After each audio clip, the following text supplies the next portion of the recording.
What's up, everybody? Welcome back to the channel. I am in my backyard standing next to a Japanese pond turtle enclosure, also known as Moremys japonica. I also have 3 striped mud turtles that are in this enclosure, and sometimes, I have tried it before, Coquelin box turtles will be in here through the winter, just not this year.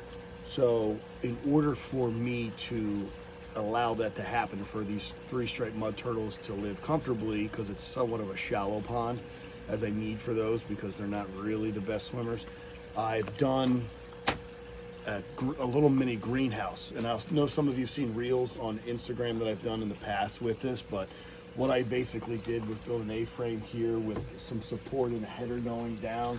And now you can see I did one side of the greenhouse. I just put the plastic down and I fold it and roll it, and then I use a staple gun, okay? And the reason why you gotta fold it like this is for strength. If you were to just put a staple through this, you get wind and it would just rip it right off. So you gotta make sure you have some layers here for these staples to go through and keep the plastic secure.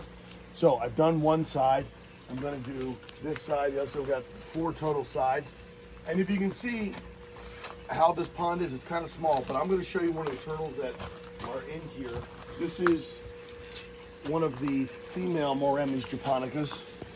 Not quite the biggest ones, but not one of the biggest ones, but I just saw one of the massive females just run in there. She was like 7.5, 8 inches.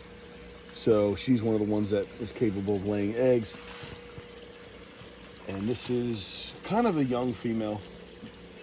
So it was just out here getting a little bit of sun. Here's another one right here. This looks like it could be a male. We'll see.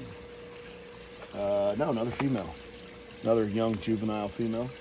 I don't see any 3 stripes moving around, but it is starting to get cold. And the one thing too is we started having the acorns fall down and the leaves. So we kind of try and want to get this up right before that happens, because we don't want acorns to fill up the bottom of the pond, and neither do we want too many leaves in there.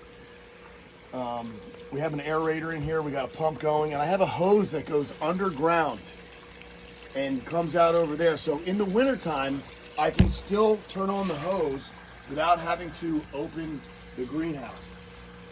So the water will flow, and it'll overflow any day I get that's 50 degrees or the hose isn't frozen. I try and do it like once every few weeks in the wintertime because there's no activity, but the more you do water changes, the healthier the environment that, you know, there is for these turtles. But we have a basking area over here. We have a lot of the turtles that hit this in the morning, but as we're approaching these colder temperatures, you're not going to see as much activity unless this greenhouse gets put up. So if I put this plastic up, and I usually leave a corner unstapled, and I just put a stone down so I could always peek in there and kind of see how things are going as we go through the winter.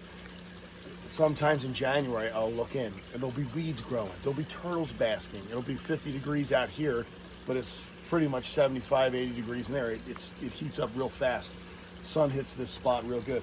So if you have turtles that come from the southern part of the United States, or even areas where it gets cold but not quite that cold, they could probably survive in an enclosure like this during the winter with greenhouse. It's kind of a setup and you know, good filtration. But I just wanted to kind of show you how I go about the stages of putting this plastic up.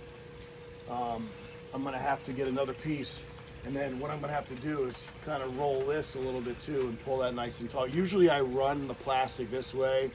I made the mistake of cutting it to go that way, so it's gonna be a little different this year, but we'll make it work. Anyway, so once we have this greenhouse already up and running, we will stop feeding. We're pretty much at the point where we're getting to there. We're at the end of October, and we don't want to feed too much. Usually the Halloween is usually the mark where we stop with the pellets. But here, and that's for most of all the ponds that are outside, but for this one, I'll have this corner up and I'll still throw pellets in up until Thanksgiving. Just because it's warmer in there. We want to, you know, they're going to be still eating longer into the year. I do sometimes get babies in here. There's probably baby 3 striped mud turtles in here. I have no idea. I didn't collect any eggs, but I'll tell you, there's so many places for these guys to hide. I would just have to get lucky and find like a 2-inch juvenile one of these days. But what do you think? What do you guys think? Let me know what you think in the comments of this setup of an enclosure, and just, you know, if you have any other things that any questions about it, or if you have something similar to that, love to you know, see images or pictures, videos, whatever you got. It's always good to see other people's enclosures, how they have everything set up. So it also gives you good ideas and allows you to do more later. You know, there's plenty of things, a lot of maintenance here. There's always things, closures, you know, just renovations and making changes here. So it's always good to get other ideas from you guys as well. But this is very easy to climb into, okay?